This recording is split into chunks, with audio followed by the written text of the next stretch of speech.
Hello दोस्तों, नमस्कार। कैसे हो? मस्त, हैप्पी। आपका वेलकम स्टडी जीआरडी चैनल पर। अब हम टॉपिक स्टार्ट करेंगे 12th क्लास का पॉलिटिकल साइंस। कौन सा? 12th क्लास का सब्जेक्ट कौन सा? Political science. इसको लेकर हम लोग अच्छे से क्या करेंगे? रीड करने वाले हैं, पढ़ने वाले हैं और समझने वाले हैं।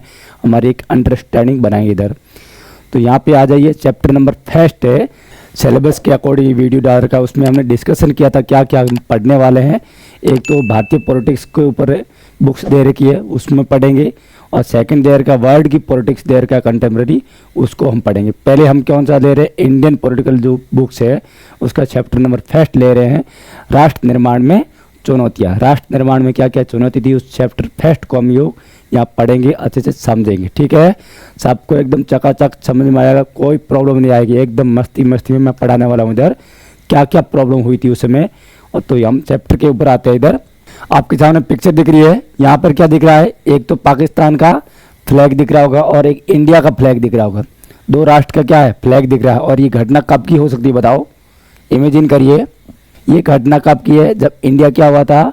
आज़ाद हुआ था और पाकिस्तान का जन्म हुआ था।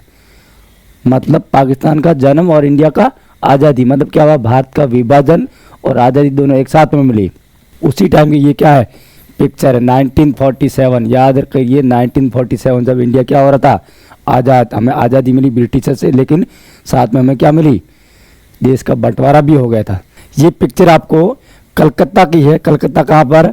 वेस्ट बंगाल में। क्योंकि वेस्ट बंगाल का क्या हुआ था? पूरा विभाजन हो गया था, दो भागों में बंट गया था। कौन? पाकिस्तान का ईस्ट वाला पाक और पाकिस्तान का वेस्ट वाला पाक उधर चला गया था पंजाब, और ईस्ट वाला इधर बंगाल में हो गया था।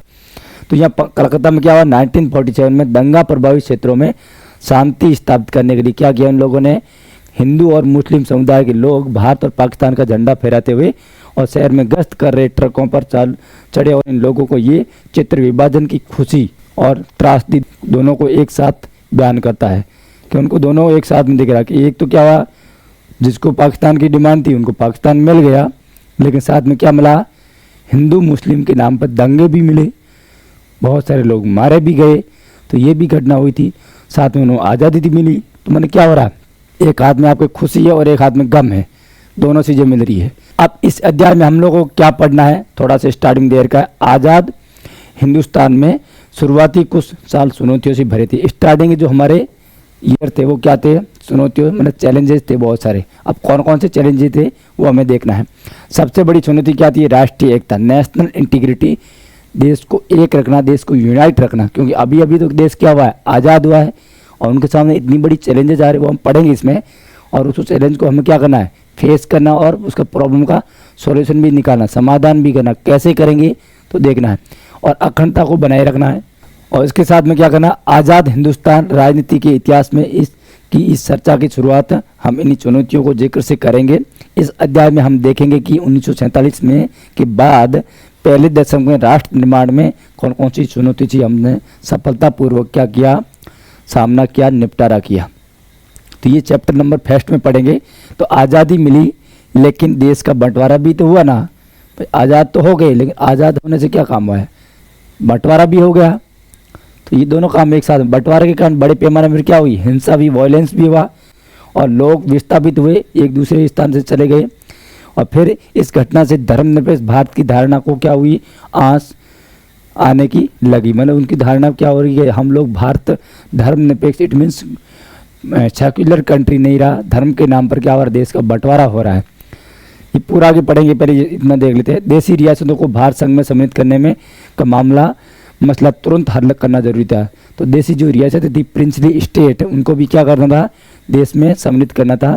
और देश के विभिन्न क्षेत्रों में लोगों को भाषाएं अलग अलग थी, हमारी लैंग्वेज अलग अलग थी, उसके बावजूद भी हमें क्या रखना था? यूनाइट, एक रखना था। और लोगों की आकांक्षा ख्याल रखते हुए देश की अंदरूनी सीमा रेखाएं फिर से तय करनी थी। लोगों की क्या थी? बहुत सारी आकांक्षाएं थी, तो उनको हमें ध्यान में रखते हुए क्या करना? एक सीमाएं फिक्स करनी थी, अलग अलग एरिया वाइज, स्टेट वाइज बनाना था। और अगले दो अध्याय में हम क्या करेंगे? दूसरी चुनौतियों का पर चर्चा करेंगे। लेकिन पहले वाले चैप्टर में हमें क्या करना? देश का विभाजन हुआ, और विभाजन होने के बाद में हमारे सामने कौन कौन सी प्रॉब्लम आई, उस प्रॉब्लम का सोल्यूशन हमने कैसे किया, वो हम चैप्टर नंबर कौन से में पढ़ेंगे? इसी चैप्टर में पढ़ने वाले हैं। समझ में आया? मस्त एकदम चकाचक चलेंगी क्लास, और कोई प्रॉब्लम आपको नहीं आएगी। अब यहाँ आ जाइए, हमारा चैप्टर क्या होता है, फर्स्ट रियल में स्टार्ट होता है। अब चैप्टर का नाम क्या है बच्चों, दोस्तों, राष्ट्र निर्माण की चुनौतियाँ। ये आपको दिखाई दे रहा है, राष्ट्र निर्माण। इंग्लिश में बोलेंगे तो चैलेंजेस ऑफ नेशन बिल्डिंग। आपको दोनों याद रखना है, हिंदी और इंग्लिश, कोई भी आपका मीडियम हो, लेकिन बहुत सारे वर्ड आपको पॉलिटिक्स में या हिस्ट्री में या ज्योग्राफी में या अदर लैंग्वेज में, बोथ लैंग्वेज, दोनों लैंग्वेज को लेके चलिए थोड़ा। जैसे आपको क्या होगा, पेपर क्या आता है हमारे सामने, 2 लैंग्वेज में आता है, हिंदी में भी आता है और इंग्लिश में भी आता है। कभी बार क्या होता है, हिंदी में कुछ ऐसा वर्ड दे रखा है तो वो हमें समझ में नहीं आता, हम लोग इंग्लिश का सपोर्ट लेना चाहिए। और समटाइम्स ऐसा लगता है कि इंग्लिश में दिया हुआ है वो हिंदी में नहीं आ रहा है, तब हमें एक दूसरे की लैंग्वेज क्या करती है, सपोर्ट करती है। यहाँ लैंग्वेज का मतलब ये नहीं कि हम लोग केवल हिंदी वाले तो हिंदी लेके चलेंगे, इंग्लिश को बिल्कुल टच भी नहीं करेंगे। इंग्लिश एज ए लैंग्वेज के रूप में समझना है। तो आपको दोनों लैंग्वेज में नोट्स आएगा और सब लोग क्या करिए, आराम से बैठिए, हिंदी वाले हिंदी में नोट कर लीजिए, कुछ कुछ वर्ड है वो इंग्लिश में भी क्या करना है, कोष्टक बना के नोट कर लेना है। समझ में आ रहा नहीं आ रहा, एकदम प्रॉपर तरीके से नोट्स मिलेगा। मैक्सिमम क्वेश्चन 99% मैं जो पढ़ा रहा हूँ इससे रिलेटेड इसमें आएगा, बाहर नहीं जाएगा। और बाद में प्रैक्टिस कराऊंगा तब आपको एकदम इजी रूम में क्या हो जाएगा, समझ में आ जाएगा। इसके क्वेश्चन आंसर भी लेके आऊँगा ऑब्जेक्टिव टाइप के। अब यहाँ ध्यान दीजिए, हमने क्या बात कर, राष्ट्र निर्माण, नेशन का क्या करना है, बिल्डिंग करना, देश का क्या बनाना, निर्माण करना है राष्ट्र का। अब राष्ट्र पहली बात तो बोलते किसको बताओ, what is mean of nation. 2 word दे रहा हूँ आपको, एक तो क्या है राष्ट्र और एक कौन सा है, दोनों 3 वर्ड देता हूँ, देश और एक होता है राज्य। हम लोग पॉलिटिकल लैंग्वेज में पढ़ रहे हैं भाई, पॉलिटिकल सब्जेक्ट हमारा, तो ये तीनों शब्द का क्या होना चाहिए, आपको मीनिंग आना चाहिए, इसका मतलब क्या है, डेफिनेशन आना चाहिए, आपको कम से कम मीनिंग तो आना ही चाहिए। अब इधर ध्यान दो, मैं क्या बता रहा हूँ, राष्ट्र, राष्ट्र को इंग्लिश में बोलते हैं नेशन, क्या बोलते हैं भाई, नेशन। देश को क्या बोलते हैं, कंट्री बोलते हैं। राज्य को क्या बोलते हैं, स्टेट बोलते हैं। लेकिन तीनों का मीनिंग क्या है, अलग अलग है। नेशन का मतलब क्या हुआ, जो आपको यहाँ दे रखा है, नेशन मतलब जिसके प्रति हम क्या हो, कोई समुदाय, कोई भूभाग हो गया, उसके प्रति हम लोग सोशली, सामाजिक, सांस्कृतिक और भावनात्मक रूप से क्या करते हैं, अटैचमेंट होता है या जुड़ाव होता है, लगाव होता है, तो उसको हम क्या बोलेंगे, राष्ट्र बोलेंगे। क्या बोलेंगे, राष्ट्र बोलेंगे, याद रहेगा। और उसके बाद में जैसे हम क्या होता है, किसी देश में राजनीतिक रूप से किसी भूभाग को भौगोलिक और राजनीतिक रूप से हम क्या करते हैं, अलग अलग भाग में डिवाइड करते हैं, बंटवारा करते हैं, तब उसको क्या बोलते हैं, वो आता है देश आता है। देश की एक बाउंड्री होती है, उसमें लोग रहते हैं और उनके बीच से संबंध बनते हैं, और ये क्या होता है, राजनीतिक और भौगोलिक होता है। समझ आ रहा नहीं, इसमें सांस्कृतिक भावना नहीं आएगा। यहाँ पर हमें क्या करना पड़ता है, विकास करना पड़ता है। लेकिन ये क्या होता है, ये भावनात्मक से जुड़ा हुआ है। आप लोग इंडिया से कहीं अदर कंट्री में चले जाएंगे तब भी बोलेंगे भारत माता की जय, और जोर लगा के बोलेंगे। इसका मतलब क्या है, वहाँ राज्य नहीं है, देश नहीं है, और वहाँ क्या है, राष्ट्र की भावना आ रही है, नेशन बिल्डिंग आ रहा है। समझ आ रहा नहीं आ रहा, तो ये आपको समझना नेशन। और देश में क्या होगा, देश में आप अपने कंट्री में रहकर भौगोलिक और राजनीतिक रूप से क्या करेंगे, और आपको विकास करना पड़ेगा। स्टेट का बिल्डिंग होता है ये, मतलब राज्य का निर्माण हो रहा है, निर्माण में क्या करेंगे, हम विकास करेंगे। तो ये किस में आता है, देश में आता है। और लास्ट वाला कौन सा है, राज्य। अब राज्य के लिए पॉलिटिकल लैंग्वेज में आपको समझना होता है, राज्य का मीनिंग क्या होता है, यहाँ समझ लीजिए, आपको साथ में समझा रहा हूँ। राज्य मतलब क्या हुआ, स्टेट। देखिए इधर ध्यान दीजिए, क्योंकि साथ में ये समझते हुए जाना है। यहाँ क्या बताया मैंने, राज्य, और इंग्लिश में बोलते हैं स्टेट बोलते हैं। हमने तो स्टेट सर दोनों, राजस्थान, महाराष्ट्र, गुजरात, ये स्टेट नाम सुना, लेकिन ये स्टेट की बात नहीं कर रहा हूँ मैं स्टेट की बात कर रहा हूँ पॉलिटिकल लैंग्वेज में। इसलिए आपका फर्स्ट चैप्टर है, अच्छा जी, आपको याद होना चाहिए कि स्टेट होता क्या है। अब पॉलिटिकल लैंग्वेज में क्या, स्टेट के लिए हमें क्या चाहिए, 4 विशेषताएं होती है अलग अलग। 4 कौन सा, एक तो सबसे पहले क्या चाहिए हमें, एरिया चाहिए। क्या चाहिए, क्षेत्र। सबसे पहले हमें क्या चाहिए, क्षेत्र। इसको बोला इंग्लिश में एरिया, हिंदी इंग्लिश दोनों, एरिया, क्षेत्र चाहिए। सेकंड आपने क्या बोला, उस क्षेत्र में भूभाग में कोई न कोई व्यक्ति रहना चाहिए, मानव, मतलब क्या आ गई है, जनसंख्या आ गया। क्या आ गया भाई, जनसंख्या। नोट कर लीजिए, बाद में कंफ्यूजन नहीं होगा, इसलिए पूरा बेसिक समझिए और अच्छे से मस्त रहिए। और यहाँ आ गया पॉपुलेशन, मतलब कौन हो गया, लोग हो गए, पॉपुलेशन, पॉपुलेशन। अब ये पॉपुलेशन के बाद में कौन होगा, एरिया आ गया, पॉपुलेशन जनता आ गई। अब जनता को चलाने के लिए क्या चाहिए हमें, सरकार की जरूरत होती है। किसकी होती है भाई, सरकार। थर्ड नंबर का क्या चाहिए, सरकार, मतलब क्या चाहिए, गवर्नमेंट चाहिए भाई। थर्ड नंबर आ गया। और फोर्थ नंबर का क्या होगा भाई, एरिया भी है, जनसंख्या भी है और सरकार भी है। एग्जाम्पल लीजिए अपने अपने स्टेट में जहाँ आप रहते हैं, मध्य प्रदेश, गुजरात, राजस्थान, महाराष्ट्र या कर्नाटक, कोई भी, यूपी वगैरह सब जगह, तो वहाँ तो हमें क्या है, एरिया भी है, जनसंख्या भी है और वहाँ की सरकार भी है। तो उनको स्टेट क्यों नहीं बोल रहे? ऐसे तो हमने स्टेट बोला है कि वो डिवाइड पार्ट बोला, लेकिन एक्चुअल में पॉलिटिकल लैंग्वेज स्टेट का मीनिंग अलग होता है। तो सरकार हो गया। अब स्टेट मतलब क्या हो गया? अब यहाँ पे हमें क्या चाहिए? एक संप्रभुता चाहिए। क्या चाहिए? संप्रभुता, सुप्रीम पावर चाहिए। इसको इंग्लिश में बोलते हैं सॉवरेंटी बोलते हैं। क्या बोलते हैं? Sovereignty, supreme power. मतलब क्या हुआ? संप्रभुता। संप्रभुता जो क्या हो, सबसे सुप्रीम हो और जिसके पास में क्या हो, अंतिम सत्ता होनी चाहिए। तब क्या होगा? उसको हम बोलेंगे राज्य, बोलेंगे पॉलिटिकल लैंग्वेज में स्टेट बोलेंगे। क्या बोलेंगे? स्टेट, राज्य बोलेंगे। समझ में आ रहा नहीं आ रहा? ये चारों आपको नोट करनी है। एरिया, पॉपुलेशन जनसंख्या, गवर्नमेंट इट मीन सरकार, संप्रभुता मतलब क्या? इंग्लिश में सॉवरेंटी, संप्रभुता। और इंग्लिश में क्या बोलेंगे? सॉवरेंटी बोलेंगे। SOVEREIGNTY, ये होगा सॉवरेंटी। और यहाँ क्या बोला मैंने? यहाँ बोला सरकार। अब ये चार विशेषता हो जाएगी, तब हम इसको क्या बोलेंगे? उसको बोलेंगे स्टेट बोलेंगे पॉलिटिकल में। तो ऐसे मिलाकर क्या होगा? नेशन, कंट्री और स्टेट। नेशन का मतलब राज्य, राष्ट्र, कंट्री का मतलब देश और राज्य का मतलब, स्टेट का मतलब क्या हो गया? राज्य। ये तीनों समझ में आ रही है? हम किसकी बात कर रहे हैं? हम केवल बात कर रहे हैं नेशन बिल्डिंग की बात कर रहे हैं, ना तो स्टेट की बात कर रहे हैं, ना ही कंट्री की बात कर रहे हैं। किसकी बात कर रहे हैं भाई? हम बात कर रहे हैं राष्ट्र निर्माण की बात कर रहे हैं। इसलिए समझो आप लोग, भावनात्मक रूप से हमारा संबंध है इधर। अब वापस आ जाइए इधर। अब हमने क्या बोला? नेशन बिल्डिंग की बात करी। किसकी बात करी? नेशन बिल्डिंग की बात करी। अब नेशन का समझ में आ रहा है या नोट कर दीजिए? राष्ट्र का मतलब क्या होता है? राष्ट्र की मीनिंग क्या हुआ? यहाँ लिखा हुआ है। राष्ट्र का मतलब क्या हुआ? राष्ट्र ऐसा समुदाय जो भाषा, जातीय या संस्कृति जैसी साझी विशेषताओं के आधार पर क्या हो, गठित हो, उसको क्या बोलेंगे? राष्ट्र बोला जाता है। सिंपल सी डेफिनेशन है। या दूसरा लैंग्वेज में और समझ लीजिए, इंग्लिश में बोलेंगे the community formed on the basis of common characteristic such as language, ethnicity and culture is called a nation. क्या? नेशन। अब या ऐसे बोलेंगे सामाजिक, सांस्कृतिक एवं भावनात्मक रूप से किसी समुदाय के प्रति क्या रखना? लगाव रखना ही क्या है? लगाव रखना ही क्या होता है? राष्ट्र होता है। क्या होता है? राष्ट्र। पहले राष्ट्र को मीनिंग समझो, उसके बाद में अलग अलग चीज़ें पढ़ेंगे। पॉलिटिकल ऐसा सब्जेक्ट है बच्चों, दोस्तों, क्यों पॉलिटिकल में कंसेप्ट ज़्यादा है। यदि कंसेप्ट आपने अच्छे से समझ लिए ना, तो बाकी चीज़ें तो क्या है, फैक्चुअल चीज़ें वो हम लोग आराम से याद कर सकते हैं। और फैक्चुअल चीज़ याद करने का काम मेरा, मैं ऐसी ट्रिक दूंगा बहुत सारी, क्योंकि मैं खुद याद किया हूँ भाई। लेकिन पहले हमने कंसेप्ट क्लियर होना जरूरी है। कंसेप्ट क्लियर नहीं हो तो political is a toughest subject, और कंसेप्ट क्लियर हो गया, पॉलिटिकल इज ए, बताओ, इजीएस्ट सब्जेक्ट। तो पॉलिटिकल क्या है? सबसे आसान सब्जेक्ट बन जाएगा। यदि कंसेप्ट क्लियर नहीं हुआ तो सबसे कठिन विषय कौन सा है? राजनीति विज्ञान है। और कंसेप्ट क्लियर हो गया तो सबसे आसान सब्जेक्ट कौन सा? राजनीति विज्ञान। एक हाथ के ऊपर हलवे जैसी है और कुछ नहीं है इसमें, लेकिन याद होना चाहिए। Having social, cultural and emotional attachment toward a community, it is called nation. It is called nation. समझ में आया नहीं आया?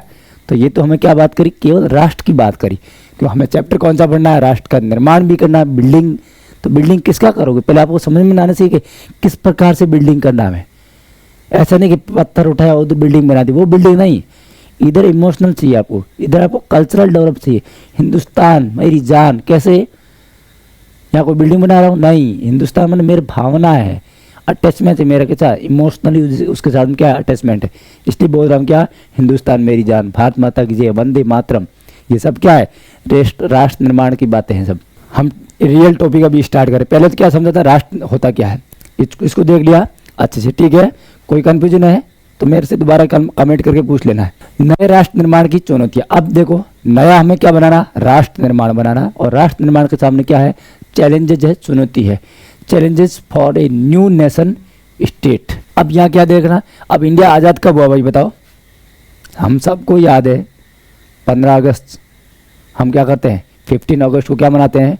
Independence day. सब मैसेज करते रहते मॉर्निंग में, सब उठते ही लेकिन उसका मीनिंग अब समझो कैसे आज़ाद हुआ, उसके पीछे की बहुत बड़ी कहानी है, आपके बड़े बुजुर्गों को पता है ज़रूर। हिंदुस्तान की आज़ादी कब मिली? हिंदुस्तान को आज़ादी भाई 15 अगस्त 1947, मतलब 14-15 अगस्त 1947 को मध्य रात्रि को क्या मिली? हमें आज़ादी मिली। लेकिन केवल एक आज़ादी नहीं मिली थी भाई, तो इसके साथ में क्या मिला था सर? अरे इसके साथ में आज़ादी तो मिली, लेकिन हमारी ज़मीन के टुकड़े भी कर दिए, आधा भाग दिया। हम लोग खुशी हो रहे थे, लेकिन साथ ही साथ मानी मानी दुखी भी थे, क्योंकि हम लोग को जो आज़ादी मिलनी चाहिए थी वो पूरा भाग दिया ही नहीं। खाने को मिला लेकिन आधी रोटी मिली, तो आधी रोटी सर, आधी रोटी दूसरे को दे दी। बेवकूफ़ बनाया हम लोगों को, किसने? ब्रिटिशर्स ने। तो ये देखना है। तो India got is independent on the midnight 15 अगस्त 1947। याद हुआ? ठीक है। अब पहले प्रधानमंत्री कौन थे? पंडित जवाहरलाल नेहरू। सबको याद है, क्वेश्चन आ जाए नॉर्मल तो ये सबको याद होना चाहिए। पंडित जवाहरलाल नेहरू क्या थे? इंडिया के फर्स्ट प्रधानमंत्री, प्रथम प्रधानमंत्री कौन? पंडित जवाहरलाल नेहरू। अब नेहरू ने क्या दिया? इसी रात को मध्य रात्रि को क्या दिया? स्पीच दिया। रात को 12 बजे के आसपास क्या देते हैं? स्पीच देते, एक भाषण दिया, और उस भाषण का कुछ नाम रखा। क्या नाम रखा भाई? उसका नाम ये रखा, भाग्यवधु से सिर प्रतीक्षित भेंट। हिंदी में बोलते क्या?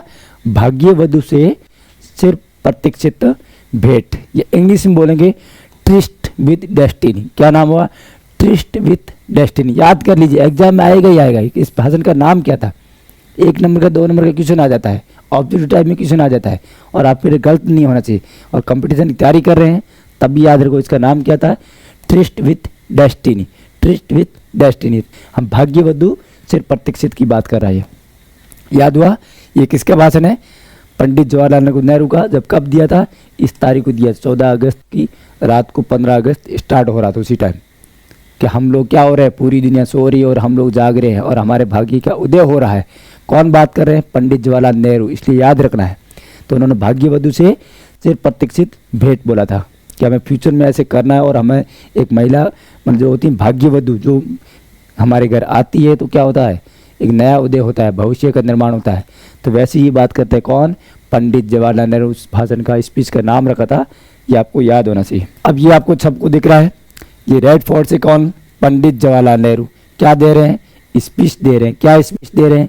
अभी बोला हमने, ट्रिस्टी विथ डेस्टिनी। ट्रिस्टी विथ डेस्टिनी, भाग्यवधु से सिर प्रतीक्षित भेंट, ये बोला था ना पंडित जवाहरलाल। इसलिए याद रखना है, ये हमारा क्या है? फ्लैग है। और ये रेड फोर्ट से वो क्या दे रहे हैं? स्पीच दे रहे हैं। रात को कब? 12 बजे के आसपास। मतलब क्या? मिडनाइट होगी, मध्य रात्रि होगी ना। 15 उदय हो रहा था और 14 अस्त हो रहा था। तो उसी बीच में उन्होंने क्या दिया? स्पीच दिया। इतना याद हुआ ना? कोई कन्फ्यूजन नहीं है? चलो अब नेक्स्ट क्या करते हैं हम लोग? अब इसकी बात करते हैं। अब क्या हुआ भाई? ये तो काम हो गया, इंडिया आज़ाद हो गया, आज़ादी मिल गई, नेहरू जी ने स्पीच भी दे दिया। लेकिन जो इसके बाद हुआ, या उसी टाइम जो अंदर ही अंदर करंट लग रहा था, चल रहा था, अब उसका रिजल्ट देखो क्या हो रहा है। अब ये ध्यान देखो, 2 बातें पर सबकी सहमति थी। स्टार्ट में क्या बोला? 2 बातें, उस पर सब लोग क्या थे? सहमत थे। कौन कौन? कौन सी 2 बातें भाई? याद कर लो। मैंने सब शॉर्ट्स नोट्स अच्छे से बनाए हुए हैं, और वो भी डिटेल में, केवल शॉर्ट नहीं है, डिटेल में। इसलिए आप नोट कर लीजिए, हिंदी या इंग्लिश जो भी है।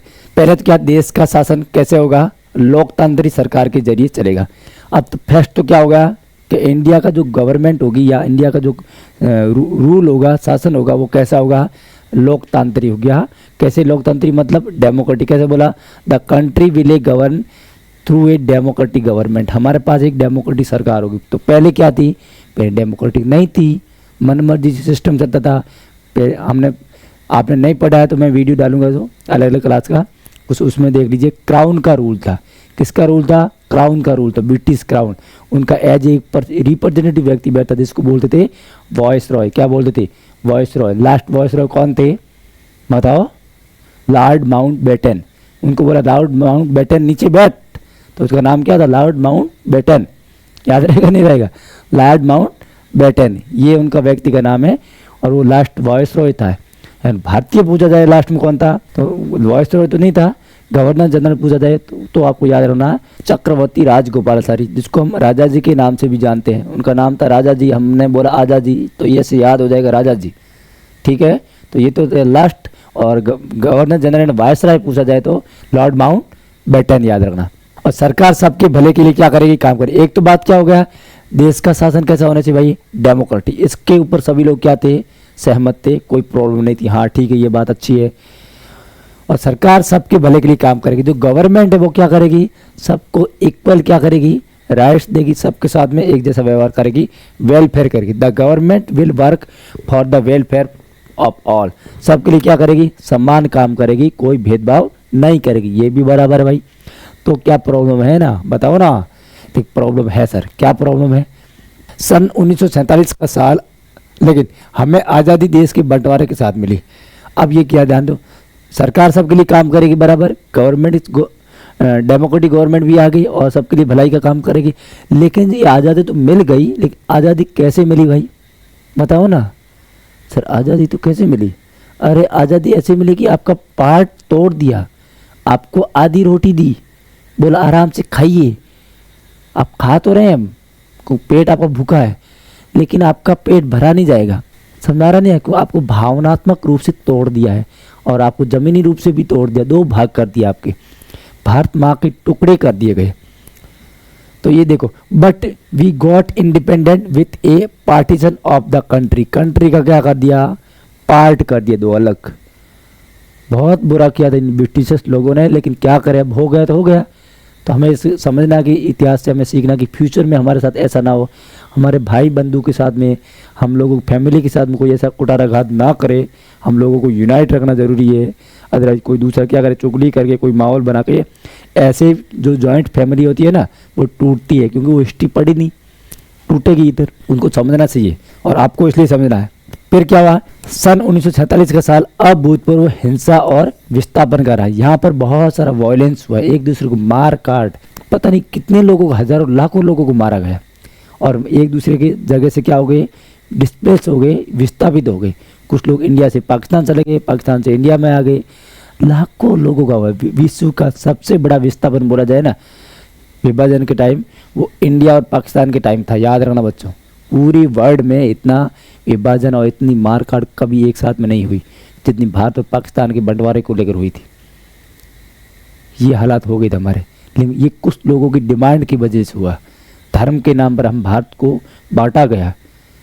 और आपने पढ़ा होगा 1857 1857 की क्रांति के टाइम हिंदू और मुस्लिम दोनों एक साथ में लड़े। और भारत माँ की दो आँख थे और इन आँखों को दोनों को अलग किया गया, मतलब भारत माँ के क्या कर दिए, टुकड़े कर दिए।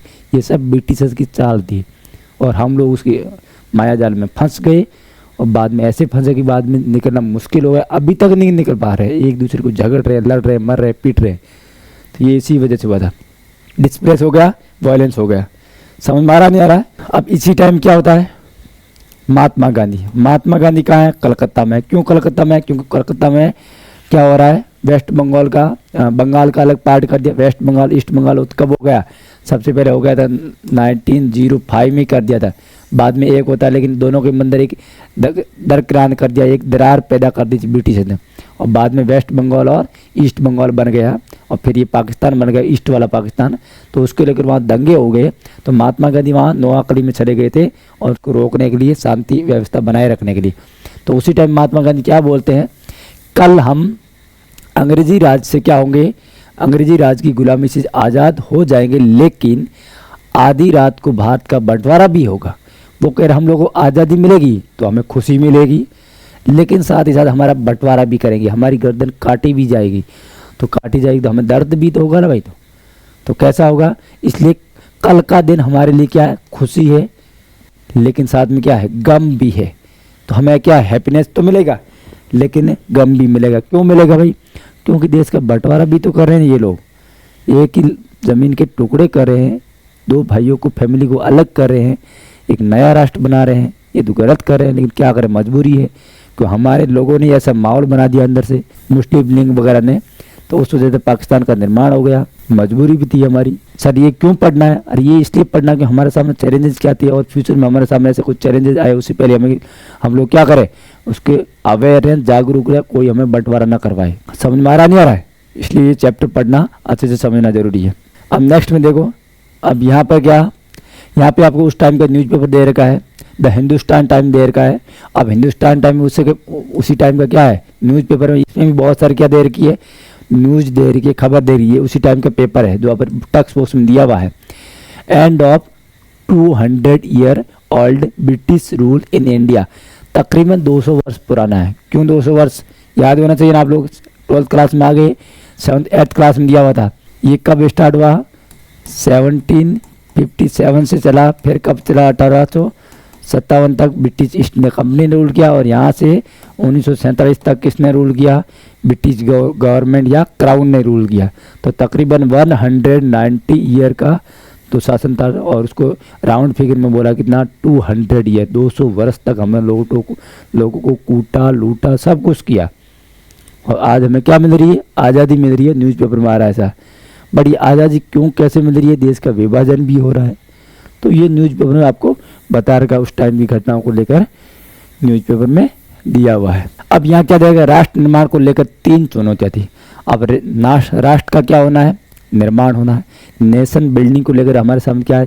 3 चैलेंजेस है, 3 चुनौती है। कौन कौन सी 3 है वो आप पढ़िए, इधर ध्यान दीजिए, अच्छे से नोट्स बना लीजिए और टेक्स्ट बुक एक बार रिवाइज कर लीजिए और नोट्स को पढ़ लीजिए, और ये मेरा वीडियो अच्छे से देख लीजिए, अच्छे से याद कर लीजिए। मस्त हैप्पी, कोई प्रॉब्लम नहीं, सब याद। तो ये हमारे लिए कोई ज़्यादा टफेस्ट वाला काम नहीं है। अब यह ध्यान दो, एकता के सूत्र में बंधे एक ऐसे भारत का गढ़ना जिसमें सभी समाज की विविधता को सम्मिलित किया जा सकते हैं। पहली तो प्रॉब्लम क्या आती है हमारे सामने? क्या आती? डाइवर्सिटी थी बहुत सारी। उस डाइवर्सिटी को मेंटेन रखते हुए, मतलब देश की विविधता को रखते हुए एक रखना है। क्या करना भाई? सभी समाज की विविधता को साथ में लेना है और देश को क्या बनाना है? एक बनाना है।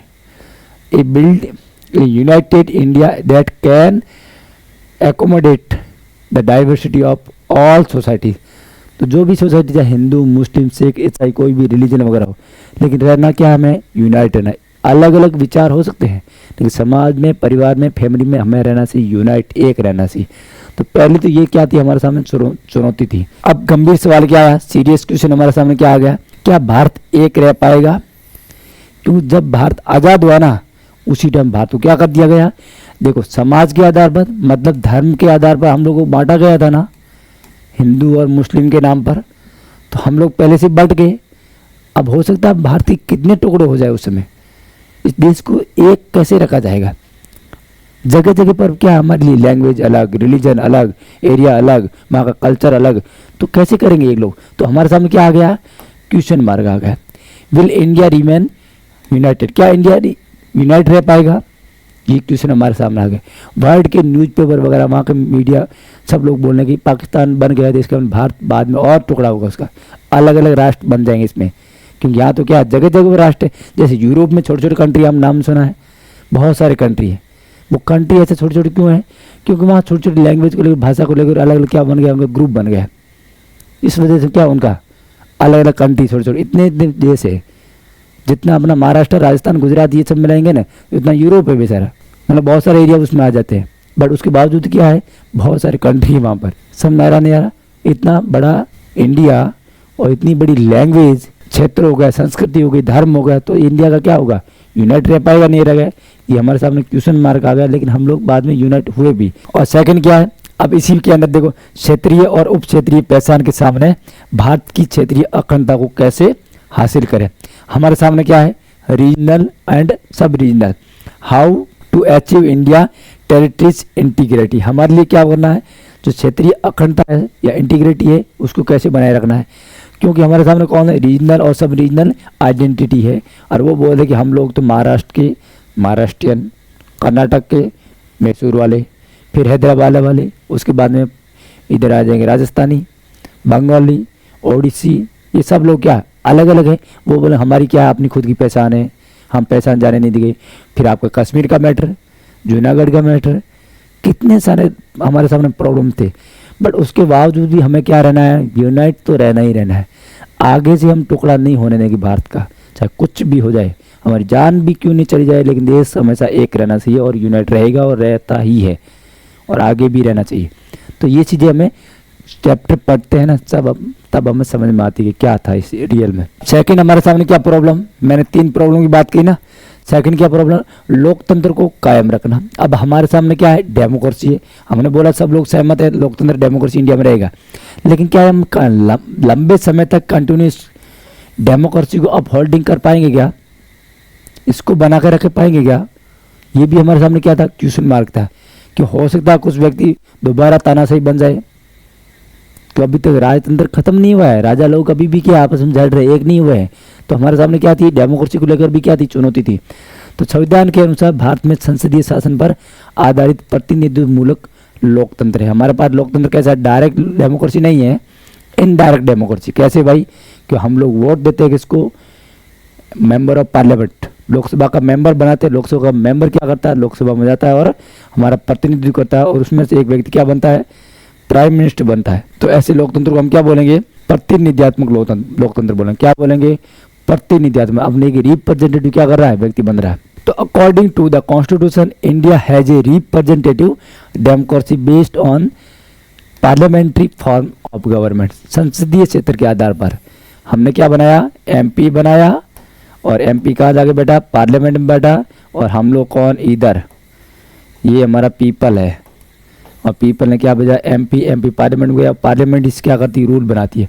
तो ये क्या डायरेक्ट है क्या, नहीं। तो ये क्या है, इनडायरेक्ट है। तो ऐसे सिस्टम को हम बोलते हैं रिप्रेजेंटेटिव डेमोक्रेसी बोलते हैं, और बेस कौन सा, पार्लियामेंट्री फॉर्म है। समझ में आ रहा है, संसदीय शासन है। और ब्रिटेन अमेरिका में बोला तो वहाँ पर है प्रेसिडेंशियल सिस्टम है, अध्यक्ष शासन व्यवस्था है, लेकिन हमारे यहाँ पार्लियामेंट्री सिस्टम है। इसको और आगे पढ़ेंगे तब हम समझाऊंगा, कोई दिक्कत नहीं है। थर्ड नंबर हमें क्या प्रॉब्लम, पहला पढ़ा देश को एक रखना, सेकंड डेमोक्रेसी को बनाए रखना, और थर्ड नंबर क्या, थर्ड नंबर हमें क्या करना, डेवलपमेंट करना। भाई केवल अच्छी अच्छी बातें करने से सर काम नहीं चलेगा। सर आप जो पढ़ा रहे हैं ना, अच्छे पढ़ा रहे कोई दिक्कत, लेकिन अच्छे नंबर भी तो आने चाहिए ना। जो हमारे एग्जाम में क्वेश्चन आ रहे हैं तो क्वेश्चन के आंसर भी तो बराबर आने चाहिए ना। हाँ सही बात है। तो वैसा ही क्या है, केवल डेमोक्रेसी और आपका यूनाइट रहना ही काम नहीं है।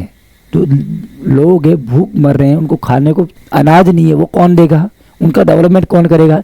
तो विकास को लेकर हमारे सामने क्या हो गया, क्वेश्चन मार्क, डेवलपमेंट, और जिसमें समूचे समाज का क्या हो, भला हो। Such development which benefit the entire society, सभी समाज का क्या होना चाहिए, भला होने, सबको साथ में लेकर हमें क्या करना है, विकास करना, डेवलपमेंट करना है।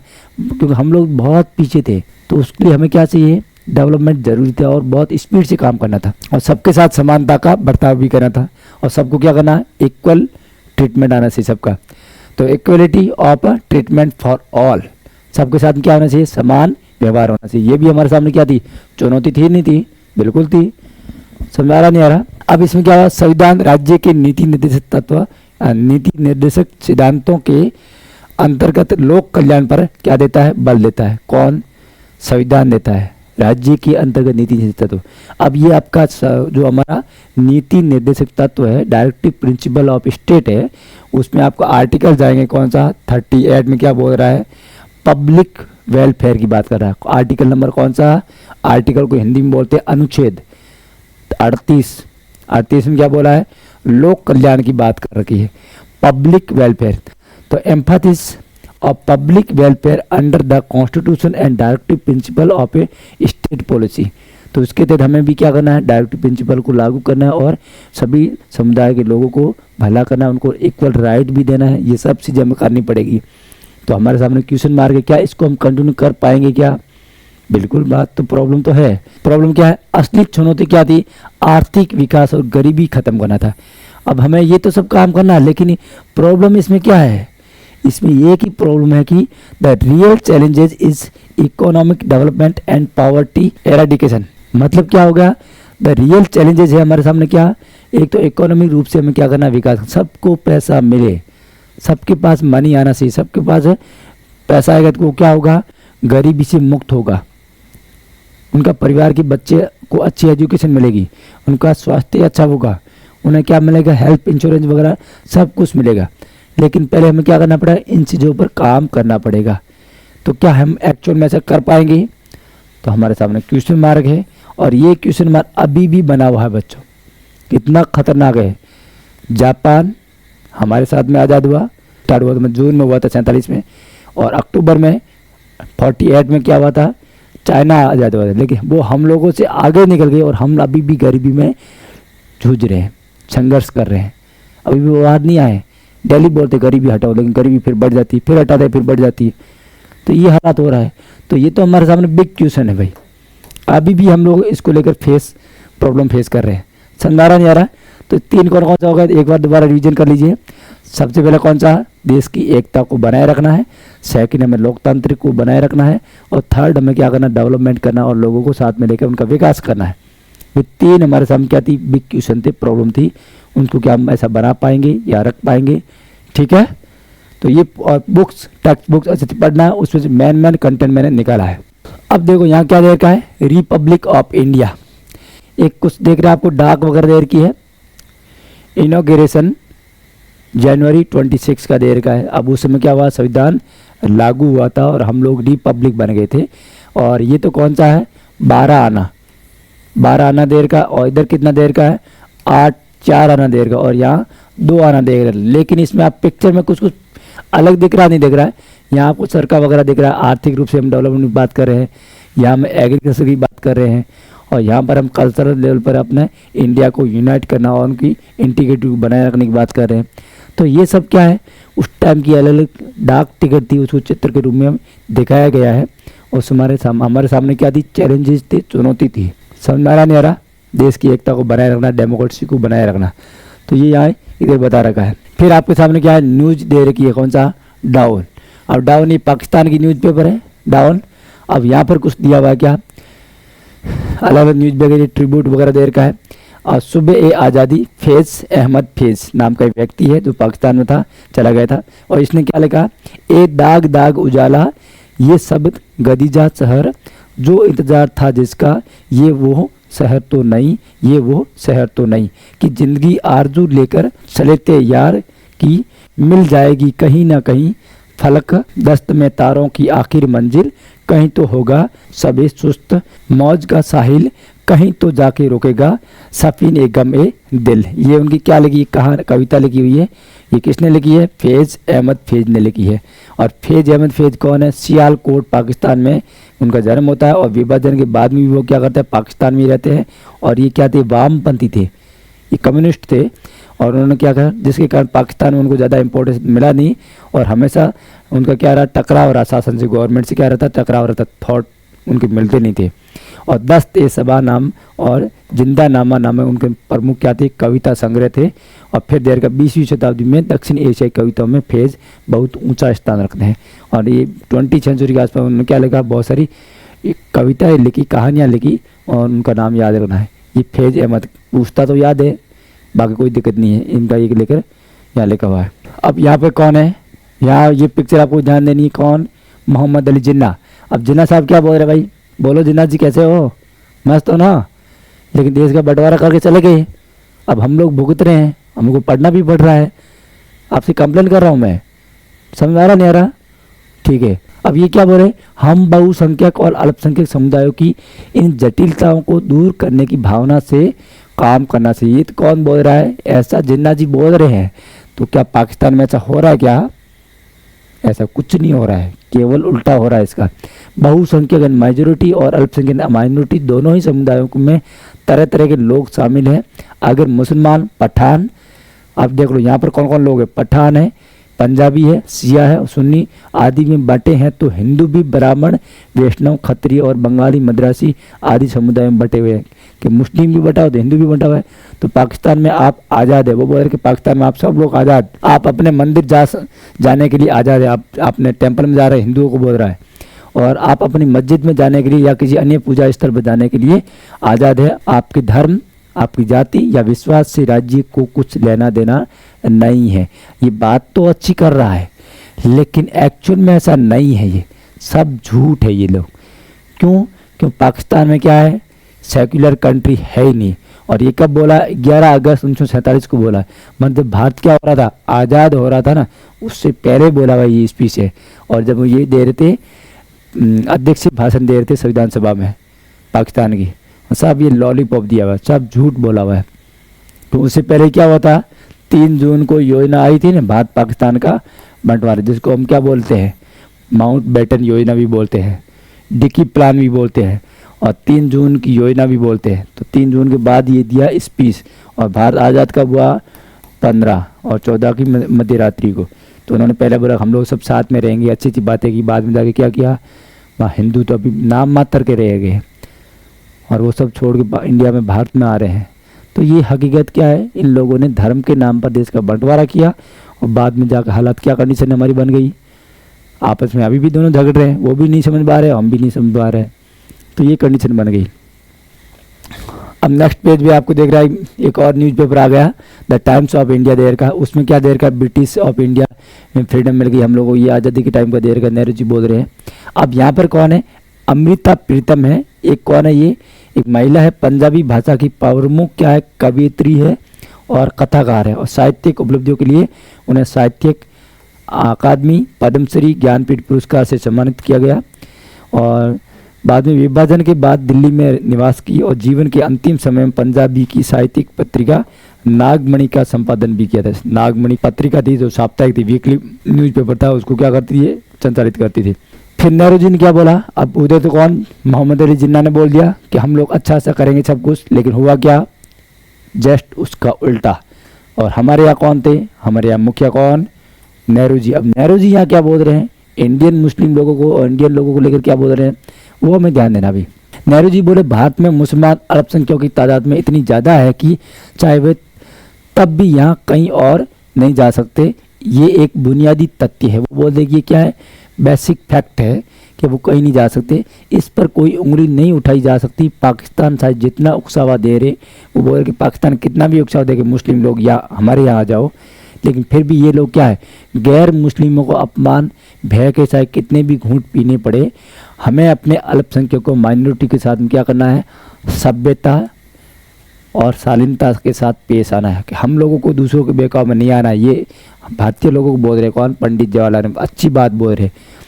लोकतांत्रिक शासन व्यवस्था में हमें उन्हें नागरिक के अधिकार देने होंगे। हमारे यहाँ कौन सा डेमोक्रेटिक सिस्टम था ना, अभी भी है, तो हमें क्या चाहिए, सिटीजन राइट चाहिए, नहीं चाहिए, चाहे मुस्लिम हो हिंदू कोई भी हो ना, हमें नागरिक अधिकार चाहिए, और उनकी हमें क्या करनी पड़ेगी, रक्षा करनी पड़ेगी। और अगर हम ऐसा करने में कामयाब नहीं होते हैं तो ये नासूर बन जाएगा, नासूर का मतलब बुरा हो जाना, और राज व्यवस्था में जहर फैलाएगा और शायद उनको तबाह भी कर दे। इसलिए उन्होंने क्या बोला, खत लिखा कब का, ये 15 अक्टूबर 1947, 15 अक्टूबर 1947 को मुख्यमंत्रियों को एक पत्र लिखा था, उसमें से कुछ अंश यहाँ अपने न्यूज बुक्स में दिया हुआ है। तो ये उस टाइम की बातें हैं, आप लोग नहीं पढ़ पाते इतने लेवल का, तो जो बुक्स में कंटेंट दिया उनकी भी बातें आप पढ़ लीजिए। समटाइम्स क्या कि क्वेश्चन आ जाता है कि किसने बोला था ऐसा, क्यों बोला था, कब बोला था, तो हमारे क्वेश्चन रॉन्ग नहीं होना चाहिए, ठीक है। तो नेहरू जी किसकी बात कर रहे हैं, नेहरू जी बात कर रहे हैं समानता की बात कर रहे हैं, धर्मनिरपेक्षता की बात करें, और यहाँ पर हमने अभी तक बनाए भी रखा, हिंदू मुस्लिम एक रहते भी हैं। हाँ, कुछ लोग अच्छी चीज़ों को बुरा बताते हैं और फिर माहौल ख़राब करते हैं, लेकिन उससे हमें सावधान रहना है। हमें सेक्युलरिज्म, धर्मनिरपेक्षता, जो अच्छी चीज़ें हैं उनको फॉलो भी करना है, समझ आ रहा नहीं यार, और गलत चीज़ों का विरोध भी करना चाहिए। यही हमारा पॉलिटिक्स सीखा था हमें, केवल पॉलिटिक्स करने से नहीं, पॉलिटिक्स को लाइफ में प्रैक्टिस में लाना चाहिए। तो आज हम इतना पढ़ेंगे। ये जो नेक्स्ट का दे रहेगा विभाजन और विस्थापन और पुनर्वास, इसको हम पढ़ेंगे नेक्स्ट वीडियो में। तो आपको अच्छे से समझ में आया ना, समझ में आया तो आप लोग लाइक एंड सब्सक्राइब एंड क्या कर देना है, बेल आइकन दबा के रखिए, और वीडियो को शेयर भी करना है। नेक्स्ट टाइम जब भी मैं वीडियो आपको अपलोड करता हूँ तो आपको नोटिफिकेशन थ्रू आपको मिल जाएगा। और आज से हमारा स्टार्ट हो गया सिलेबस, कंटिन्यू आपको पॉलिटिकल सब्जेक्ट को लेकर हम लोग वीडियो बनाएंगे, और हमारा 12th क्लास का सिलेबस एकदम सिस्टमेटिक तरीके से कंप्लीट करवाया जाएगा। बाद में इसके क्वेश्चन आंसर भी लेके आऊँगा, ऑब्जेक्टिव टाइप के भी, और बड़े लेवल के क्वेश्चन कैसे आपको सॉल्व करना उसको लेकर भी बताऊंगा। साथ में आपको एनसीईआरटी बुक्स कैसे पढ़नी है उसके भी कुछ मैं पढ़ाते वक्त आपको गाइडेंस करता जाऊंगा, समझाता जाऊंगा, और आप लोग अच्छे से क्या करना है, इस वीडियो को देखते जाइए और मस्त बने रहिए। आपकी लाइफ हैप्पी हो। जय हिंद,